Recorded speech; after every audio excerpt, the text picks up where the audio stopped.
രാജസ്ഥാനിൽ കുപ്രസിദ്ധ ചമ്പൽ കൊള്ളക്കാരൻ ജഗൻ ഗുർജാറിനെ ദുരൂഹ സാഹചര്യത്തിൽ ജയിലിൽ മരിച്ച നിലയിൽ കണ്ടെത്തി. ജയിലിനുള്ളിൽ നടന്ന പതിവ് പരിശോധനയിലാണ് ജഗനെ ജീവനറ്റ നിലയിൽ കണ്ടെത്തിയത്. സംഭവത്തിൽ കൊലപാതക സാധ്യതയുണ്ടോ എന്നതുൾപ്പെടെയുള്ള കാര്യങ്ങൾ പോലീസ് അന്വേഷണം ആരംഭിച്ചിരിക്കുകയാണ്.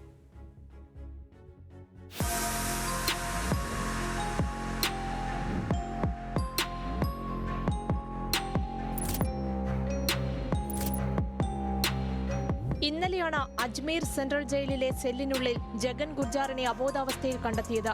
തുടർന്ന് നടത്തിയ പരിശോധനയിൽ മരണം സ്ഥിരീകരിച്ചു.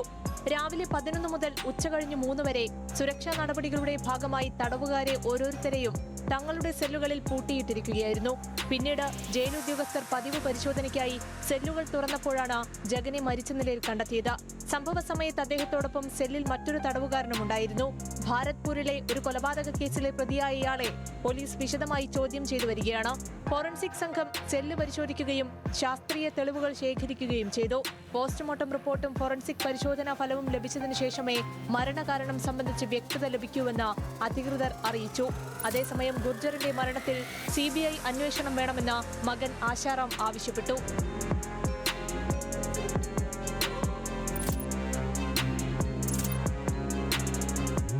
രാജസ്ഥാനിലെ ധോൽപൂർ ഡാങ് മേഖലയെയും ചമ്പൽ താഴ്വരയെയും കേന്ദ്രീകരിച്ച് വർഷങ്ങളോളം ക്രിമിനൽ പ്രവർത്തനം നടത്തിയ കൊള്ളക്കാരനായിരുന്നു ജഗൻ ഗുർജർ. രാജസ്ഥാൻ, ഉത്തർപ്രദേശ്, മധ്യപ്രദേശ് എന്നീ സംസ്ഥാനങ്ങളിലായി കൊലപാതകം, കവർച്ച, ആയുധ കവർച്ച, തട്ടിക്കൊണ്ടുപോകൽ, പിരിവ്, ആയുധ നിയമ ലംഘനം തുടങ്ങി 100-ലധികം ക്രിമിനൽ കേസുകൾ ഇയാൾക്കെതിരെ രജിസ്റ്റർ ചെയ്തിരുന്നു. 2008-ലെ ഗുർജർ സംവരണ സമരത്തിനിടെയാണ് ജഗൻ ദേശീയ ശ്രദ്ധ നേടിയത്. മുൻ രാജസ്ഥാൻ മുഖ്യമന്ത്രി വസുന്ധര രാജയുടെ ധോൽപൂർ കൊട്ടാരം സ്ഫോടനത്തിലൂടെ തകർക്കുമെന്ന് ഭീഷണിപ്പെടുത്തിയെന്ന ആരോപണം അന്ന് വലിയ വിവാദമായിരുന്നു.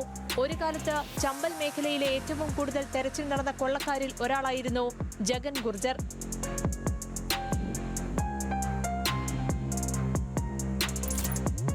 ഇയാളെ പിടികൂടാൻ പോലീസ് 11 ലക്ഷം പാരിതോഷികവും പ്രഖ്യാപിച്ചിരുന്നു. വർഷങ്ങളോളം ഒളിവിൽ കഴിഞ്ഞ ശേഷം 2018 ഓഗസ്റ്റിൽ ബയാനയിൽ വെച്ചാണ് ജഗൻ കീഴടങ്ങിയത്. തുടർന്ന് വിവിധ കേസുകളിൽ വിചാരണ നേരിട്ടിരുന്ന ഇയാളെ അജ്മീർ അതിസുരക്ഷാ ജയിലിലായിരുന്നു പാർപ്പിച്ചിരുന്നത്.